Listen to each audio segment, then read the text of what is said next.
This week in East Brunswick, we'll start with a quick look at Sunday's Township Council Reorganization meeting, in which Mayor Fox, as well as new council members Russell Walker and Louis Becker, were sworn into office. The library's 3 meeting rooms were filled to capacity for the ceremony and for speeches by the mayor, who rededicated himself to honest, open government in East Brunswick, as well as a continued and intensified fight against East Brunswick becoming the garbage capital of New Jersey. And by the 2 new council members, stressing more cooperation and better communication between both political parties in town. In other council business, Council Vice President Jerry O'Connor was elected Council President, and Council Member Elaine Denahan was elected Council Vice President. After some questions and concerns by new members Walker and Becker, township department heads were also reappointed to their positions, and a temporary budget for township operations was passed. Also on this week, Ken Shalhoub's Health Facts, Sports Talk's John Megg visits high school soccer coaches Lou Cosa and Dan Hastings and discusses their respective squads' successes in 1984. Pavani Kalori with a new kids comment. Consumer Aware features a look at the New Jersey seatbelt law. And of course, our Township Council review. But first, seniors at a glance. Hello, my name is Sharon Riley Morrissey. I'm the counselor at the East Brunswick Office on Aging. Happy New Year and hello again from the Senior Center. We celebrated our first holiday season in the center in grand style with a capacity crowd for the luncheon on December 21st. I do hope that some of you took advantage of the bazaar on December 9th to come and see our facilities. But I know many of you were present for or viewed the Channel 8 coverages of the lighting of the Christmas tree and the Hanukkah candle. Or possibly some of you stopped by during the open house period and thus had the opportunity to see the center. Here is one of the activities that provides instruction and pleasure for the participants who will also benefit the center. The silk screening class meets every Thursday and are learning by doing under the direction of Ellen Levy. Right now, they are making the pattern for t-shirts that will be sold at the center. After these are done, they will make projects of their own choosing for their own use. Ellen Levy also teaches the painting class each week, and from what we can see peeking over their shoulders, it looks as if they will have some really nice work and can enjoy the satisfaction of knowing that, even if they've never done anything like this before, they will have something they can be proud of and enjoy. And that's how we all feel about our senior center. It is something we not only enjoy, but can also be proud of, for the services, for the opportunities to keep on learning and growing, and for the friendship and fellowship it provides. If you have any questions or comments, please give us a call or stop by. Our phone number is 390-6896.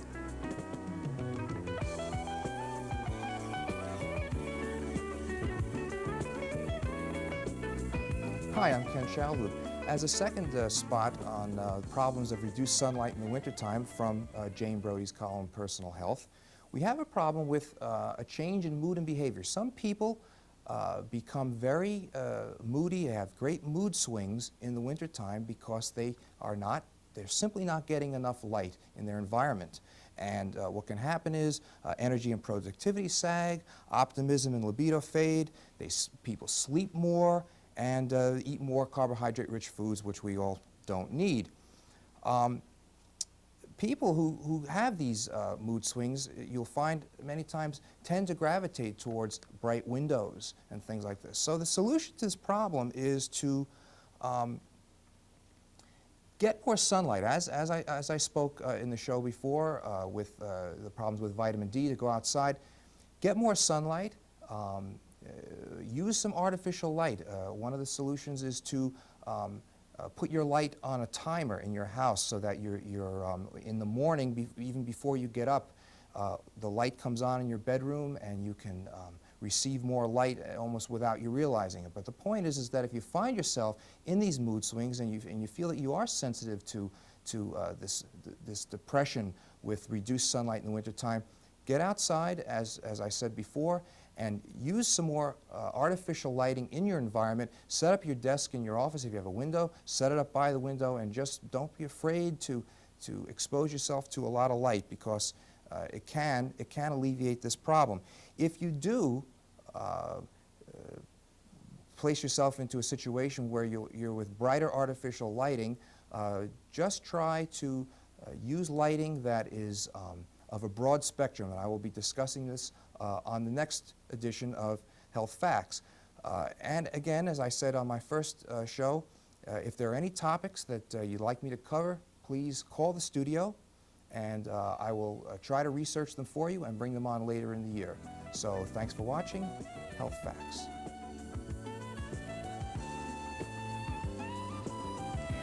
Hi, I'm Dolly for This Week in East Brunswick, and I'd like to invite everyone out there over to Playhouse 22, where we have 2 shows going on here. That's right, 2 shows. One on stage, that marvelous Kaufman and Hart comedy, You Can't Take It With You, and the other show is going on out in the lobby. That's right, we have a marvelous exhibition of paintings by that talented area artist, Rose Sackle. The paintings on exhibit here represent the various techniques developed by Rose over the past 20 years. So listen, all you have to do is call 254-3939, make your reservations to see the show on the stage and the marvelous, marvelous show out in the lobby. I'll see you up here at the theater. Take care.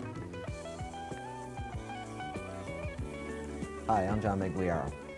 Although the high school fall sports season has ended, we here at Channel 8 would like to take this opportunity to recognize the achievements of the boys and girls high school soccer teams. And so joining me this evening on our first series of guests is Lou Cosa, head coach of the girls soccer team, and Dawn Borchell, who is one of Lou's star players. Lou, Dawn, welcome to This Week in East Brunswick.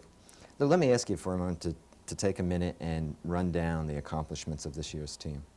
Okay, very briefly, our overall record was 21-2. We lost our first game, and we lost our last game, obviously, since we didn't win the state championship. And then in between there, ran off 21 straight wins.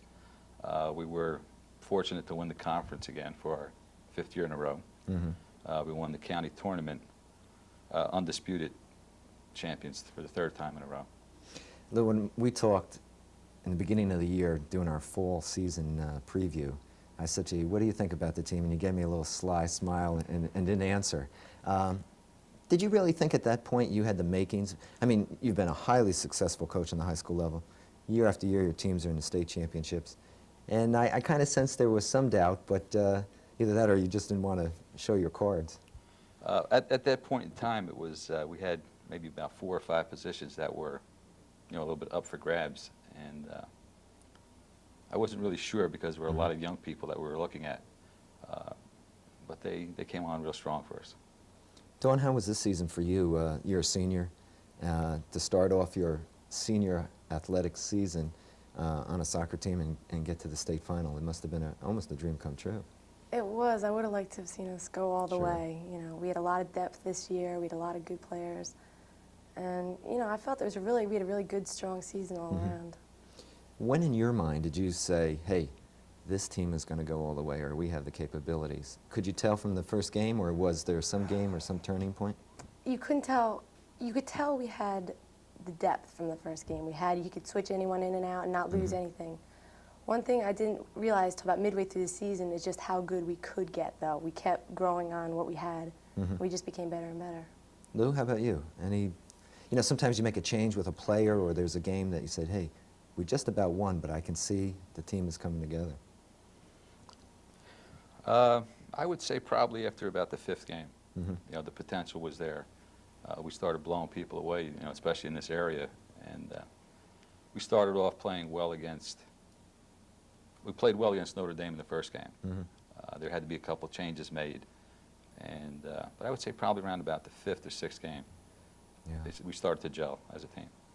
I hate to bring up the state championship game because I know it does still hurt, but it was a close game, and one that wasn't decided, until the last minute?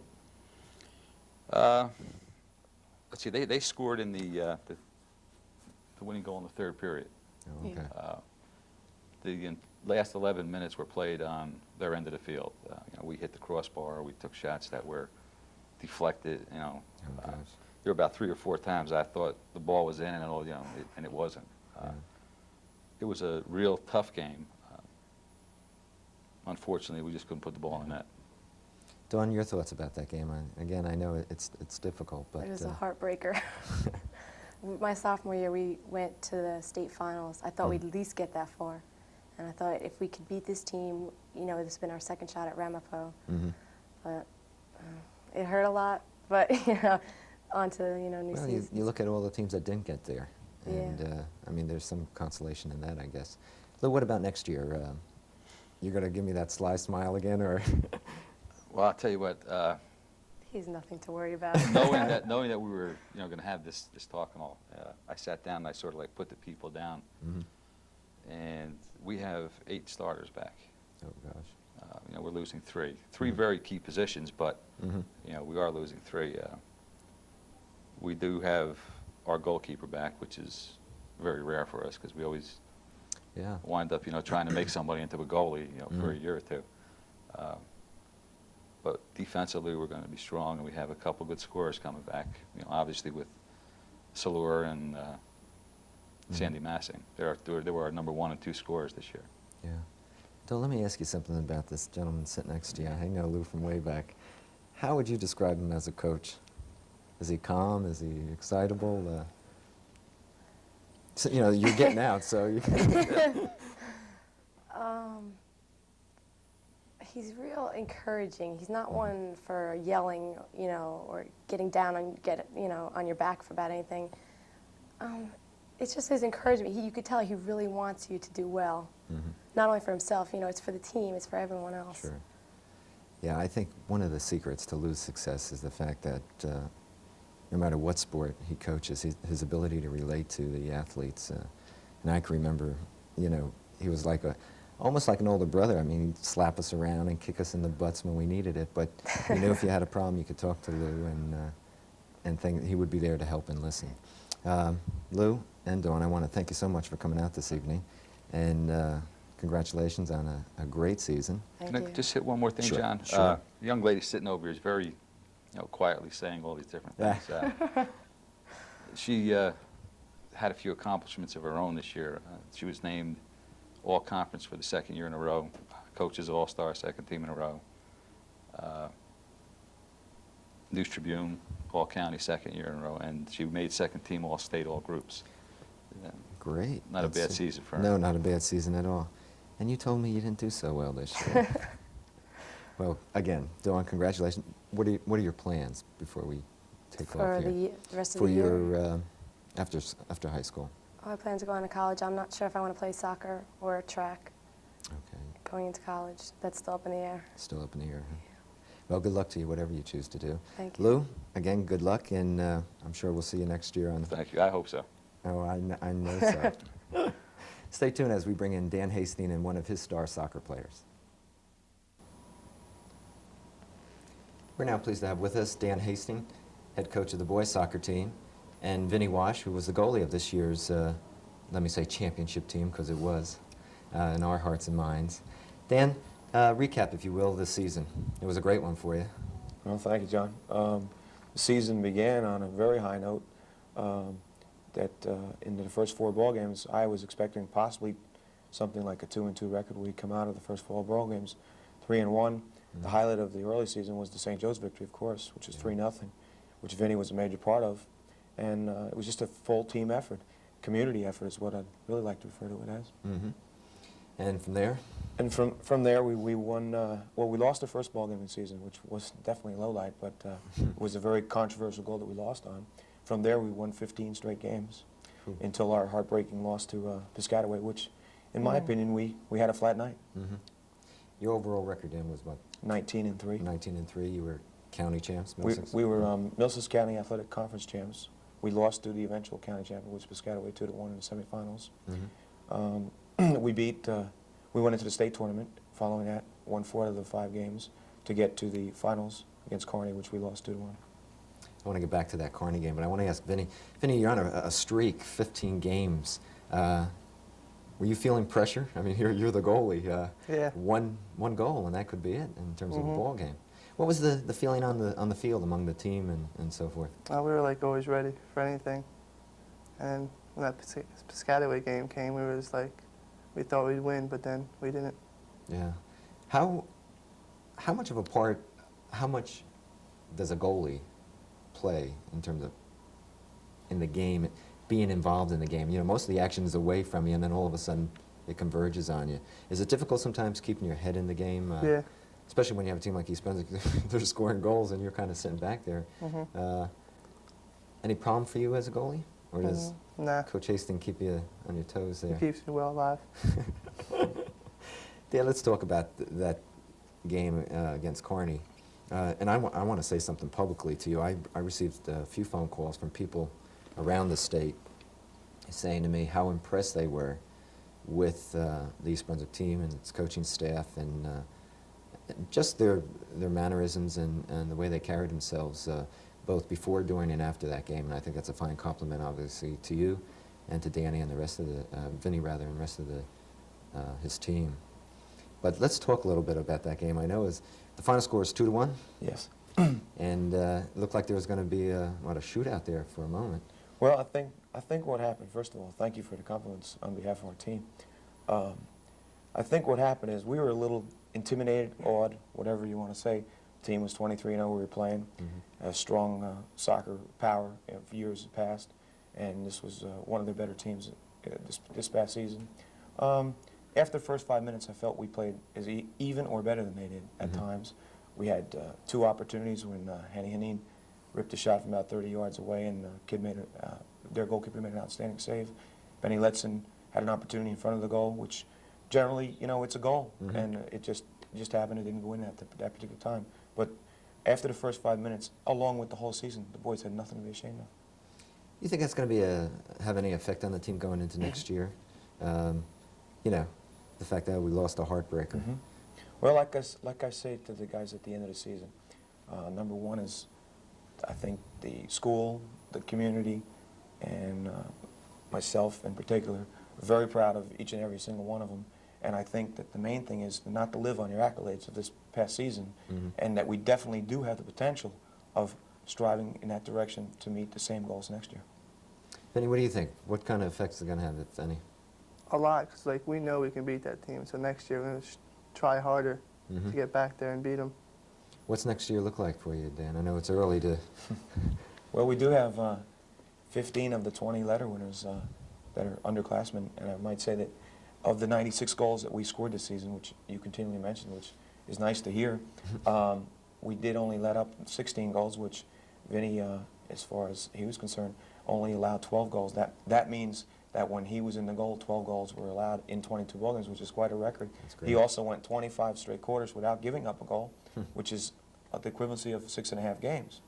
And as far as the people from next year, we have Benny Letson returning, who's a third-team All-State player, first-team All-Group 4.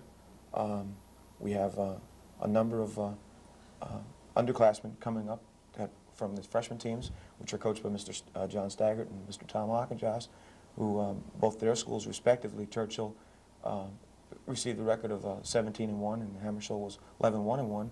And considering the little vacation we had during the season, I thought that was quite an accomplishment. You're not kidding.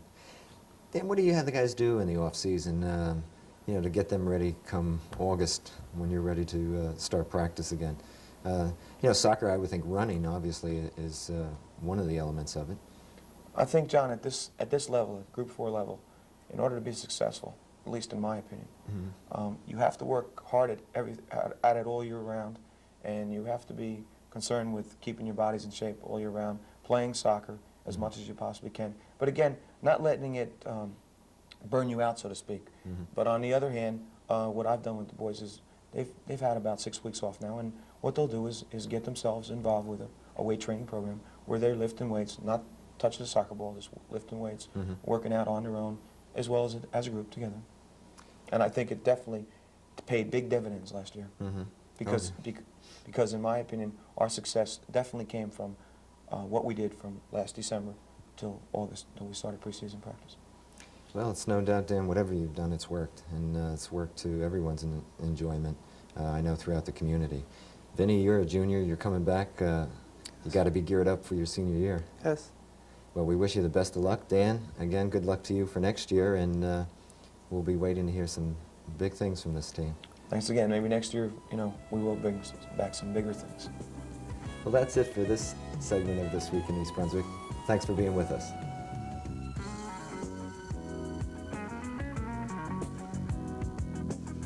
My name is Pauline Caloria and I study at Hammersfield School. The book I reviewed is Bells on Their Toes by Frank B. Gilbert Jr. and Ernestine Gilbert Carey. A family of 11 children loses its father. When their mother leaves on business, Tom, the family helper, is supposed to keep everybody out of trouble, but he ends up in the middle of all the turmoil. Throughout all the family's struggles, the Gilberts stick together and find they can conquer anything. Bells on Their Toes is a humorous story written to show family love. I really got involved in the story and was eager to see what would happen on the next page. I was sorry it had to end.